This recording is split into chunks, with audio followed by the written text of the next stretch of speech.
मेरी फिक्र क्यों ले रहे हो? कौन है आप?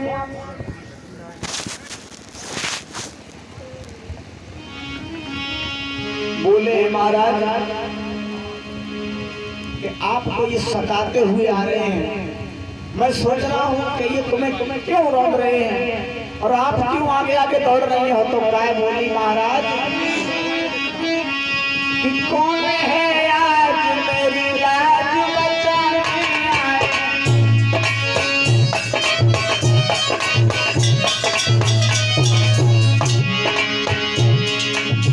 कौन है आज मेरी लाज बचाने आए?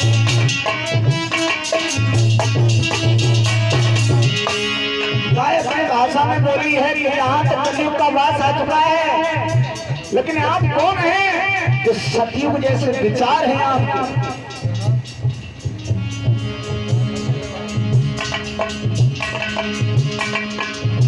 कौन है आज मेरी लाज बचाने आए? धर्म के नाम पर बचाने आए। धर्म के नाम पर बचाने आए।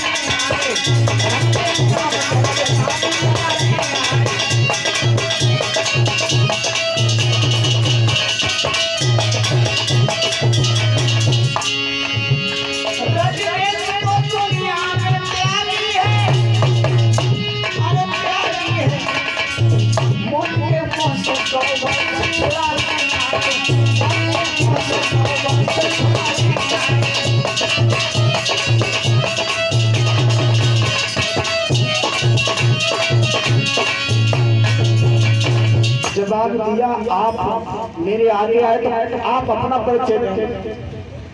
गाय तो चुप खड़ी रही, तब तक बैल जो थे वो धर्मराज थे आगे को बड़े। जवाब दिया महाराज परीक्षित, ये गाय गाय नहीं है, ये पृथ्वी है।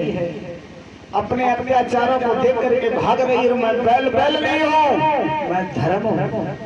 और ये पीछे काला कलयुग चांडाल आ रहा है, यही कलयुग है जिसने आते ही आते भाला तान दिया और मेरे पैरों को तोड़ डाला। ये गाय अपने भविष्य की प्रथा को बचाने के लिए यहाँ से भाग रही है।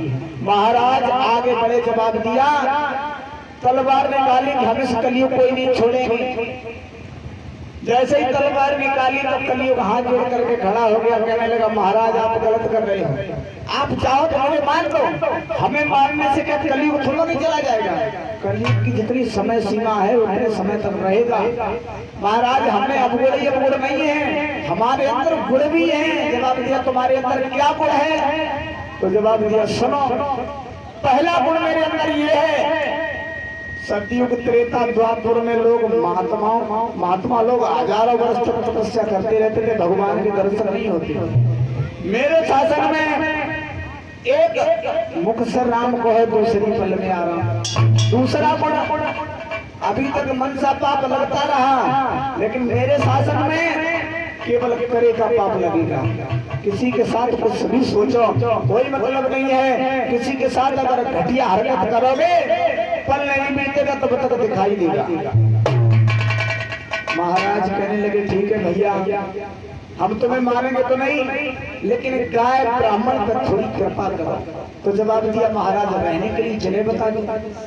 तो जवाब दिया कि जहाँ शराब पी जाती हो तुम बाहर रहो, जहाँ पैसा करती हो तुम बाहर रहो, जहाँ माता पिता का अपमान हो रहा हो तुम बाहर रहो, जहाँ पैसाओं की चलती हो तुम बाहर रहो।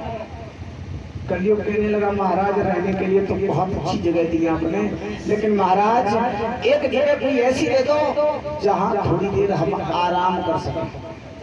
तो जवाब दिया जाओ तुम कंचन में वास करो, कंचन सोने में जाकर के वास करो। महाराज के मुकुट माथे पर था सोने का, कलयुग ने छलांग लगाई, उसी में समझ गया। महाराज आगे को बढ़ते हैं, क्या देखा आगे लोमक ऋषि का आश्रम पड़ा। लोमक ऋषि महात्मा जी आंखें बंद किए हुए भगवान का ध्यान कर रहे। महाराज परीक्षा सोचने लगे बाजीबा इस महात्मा ने हमें देखते ही आंखें बंद कर ली, क्यों? हम राजा हैं, हम अगर आंखें खोले हुए होता तो हमसे जो हार भान पड़ती झुकना पड़ता है, इसने हमें देखा आंखें बंद की। एक मरा हुआ सर्प उठाया और उनके गले में डाल दिया। जब लोमक के बेटा सारंगी ने सुना तो उन्होंने श्राप दे दिया, अरे मूर्ख राजा, तूने मेरे पिता के साथ में बात खेली है, मैं तुझे श्राप देता हूँ, तुझे आज 8वें दिन तक धसलेगा। संध्या के समय महाराज घर पे आए। जब घर पे आए, मुकुट उतार के रखा, मन ही मन में विचार आने लगे कि आज हमसे कोई भूल हो गई। बाद में खबर आई कि तुम्हें श्राप लग चुका है, अब अपने श्राप के लिए मोक्ष अगर चाहते हो तो कोई उपाय करो। वैसे ही महाराज परीक्षक ने शाम को ही अपने गुरु को चिट्ठी लिख करके गुरु धर्मेंद्र को बुलवाया। गुरु धर्मेंद्र ने बता दिया, बेटा अब तो उद्धार तुम्हारा तभी होगा जब भगवान की कथा सुनोगे। वैसे ही सुबह हुआ, 7 दिन शेष बचे थे। महाराज सुखदेव जी को बुला करके गंगा के किनारे बैठ करके सुंदर सुंदर भागवतों का अनुष्ठान प्रारंभ हुआ। अब महाराज परीक्षित भगवान की कथा में ध्यान लगाने लगे हैं। बोलिए भक्तवत्सल भगवान की।